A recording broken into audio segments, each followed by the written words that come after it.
Welcome. My name is Hulda Black. I'm with the Department of Marketing, and I am here to talk to you about enhancing your professionalism as part of the Redbird Career Portfolio through the College of Business.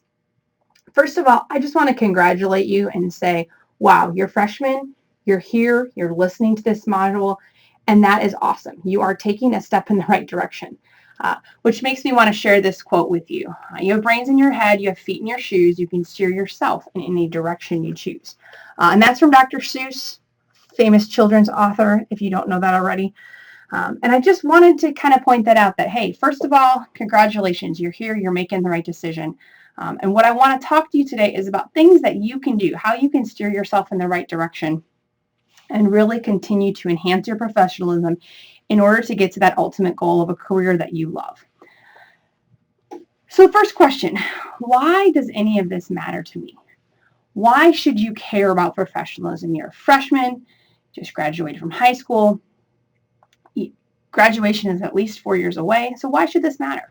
Well, I just want to go ahead and share some kind of eye-opening facts, at least I hope you think they're eye-opening facts, to show why this does matter. How many mistakes does it take for your resume to be thrown in the trash? Well, the answer, just one. Okay? So we want to make sure that we build these skills and this skill set so that this doesn't happen to you. 68% of employers are going to find you on Facebook. Right? That's okay that they find you on Facebook. There's nothing wrong with them finding you on Facebook.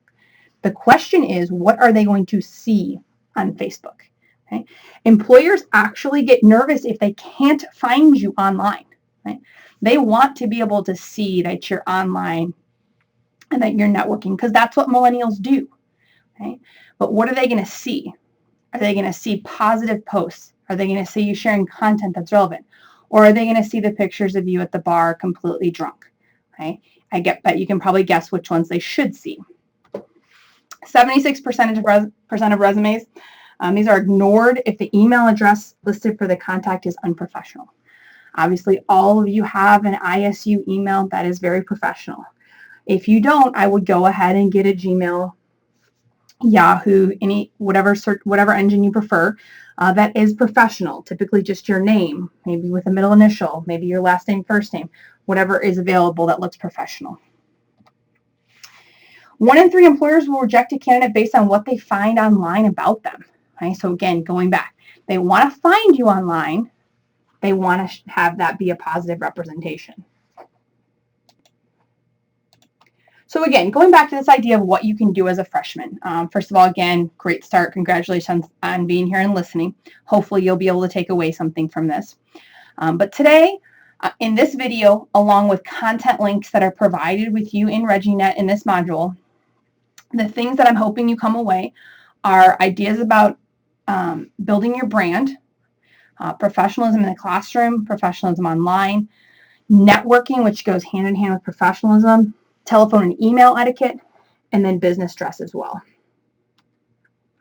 So the first thing I just want to tell you about a little bit is just to start to think about what your personal brand is. And if you think about Nike, if you think about Under Armour, if you think about Apple or Samsung, you can think about the characteristics of that brand. So start to think about yourself that way. When somebody says your name, when somebody says Hulda Black, Jane Smith, John Doe, what do you want people to think about in terms of the skills that you can provide, the abilities, passions? Okay, those are certain things that you can start to think about and then emphasize in different ways through your professionalism and networking to help enhance your brand. Work on examples, work on thinking on your feet. You can practice public speaking, you can do improv, anything like that, mock interviews. Obviously, make sure you put a little common sense into things as you're thinking about how you want to articulate your brand. And then make sure you're Googling yourself so you can see what shows up. I already talked about some of the scary statistics about employers searching online and acting on what they find. I will also share in the content links different things with LinkedIn and how you can build a complete profile. In talking about the online, I just wanted to share this kind of little image here with you. Before you think about T, is it true? H, is it hurtful? I, is it illegal? N, is it necessary? K, is it kind? Because that's going to affect your personal brand. Okay? I like to tell my students in the classroom, Would you want your grandma to see it? Would you want somebody to say that to your sister? Would you want somebody to show a picture of that of your mother? So think about it that way, how others. Put yourself in other people's shoes, seeing that, and how would they think? The next thing I want to touch on a little bit is networking, because this really goes hand in hand with professionalism. How you present yourself will help your networking abilities, and then how you network will help you enhance your professionalism. So they really help each other out. So I have here just, what do you think about networking? Okay, a lot of people think about it as, the idea of who you know helps get you jobs. Absolutely, who you know does help you get you jobs, but it's not because you're asking them, can I have a job? Networking is not about greed, it's about generosity. It's about helping others do things so that down the road, when there's something that they can help you with, they don't think twice about helping you with that. Okay. Other things, it's not always formally organized. Networking can happen anywhere, anytime. It can happen with anyone. Okay. Always keep in mind now, how can you make that best first impression? You might be at a restaurant. You might be at a football game.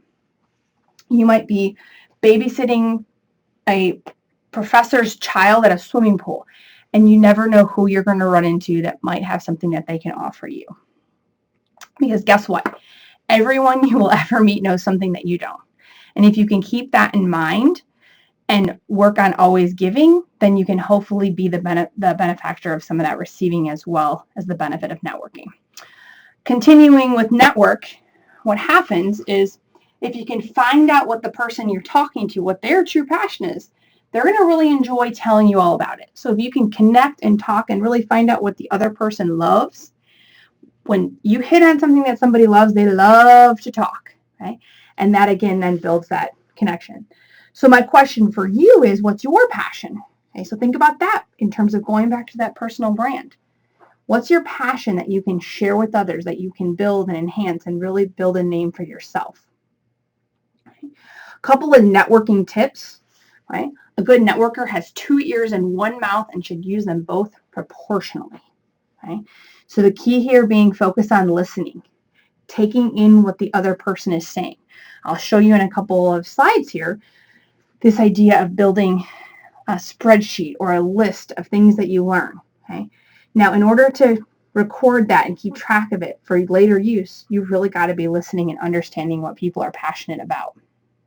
So what can you do? Identify your network. This could be friends, parents of friends, neighbors, previous employers. Right?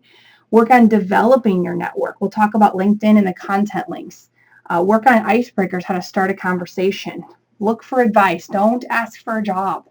Okay? Organize and maintain these connections. Here, I'll show you an example. Okay?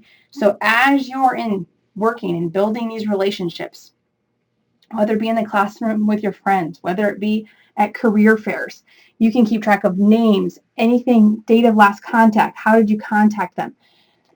What's something interesting about it? You found out that they love to go downhill skiing, which is something you love to do. Make a note of that, because you can reference that then the next time you're talking with them. And then in terms of this professionalism idea, again, I told you the two kind of go hand in hand, right?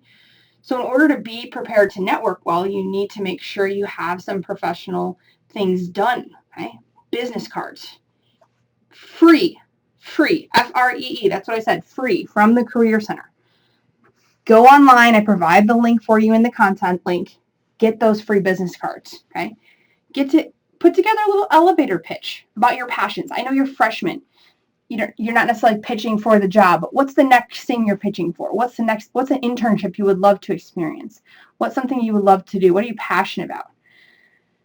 Okay? If you're going to a career fair, research who is likely to attend, why you'd want to meet them, what's their picture, what do they look like? Okay? Dress appropriately for the event. Okay? In the content module links, I talk about what business casual versus business professional is. Use that to be a representation of yourself. Okay? Confidence, use that to be an example of yourself. Follow up with email. I'm going to provide you with examples of email etiquette, how to send a proper email. If you reach out and contact someone via telephone for networking, make sure you clearly state your name. Leave a message. What's the purpose of the call if you're leaving a message? Be very clear in all of those aspects of connection. Okay, that in terms of the video part is all I'm going to discuss today. If you have questions, right, I want you to make sure you feel free to reach out to me. Of course, I hope that you use the proper email etiquette that you'll learn about with the content links. So what the next step of this is going to be is that you are going to go into the ReggieNet resources folder and you will find a Professionalism PDF. And in that Professionalism PDF, there is a lot of hyperlinks. Now, most of these hyperlinks are very short. A lot of them are lists with different information about good practices, bad practices, do's and don'ts versus online social media for email, all of these things. So the next thing you're going to do is you're going to go ahead and you're going to work through those links. There'll be a test your knowledge quiz on ReggieNet, and then I'll also have you upload an assignment to ReggieNet. But again, if you have any questions and you want to reach out to me, whether it be to talk about a marketing major, to talk about professionalism, I am here and happy to help in the College of Business, and my email is there. Feel free to send me an email and we can reach out and find a time to connect. Hope you have a wonderful day. Go Redbirds.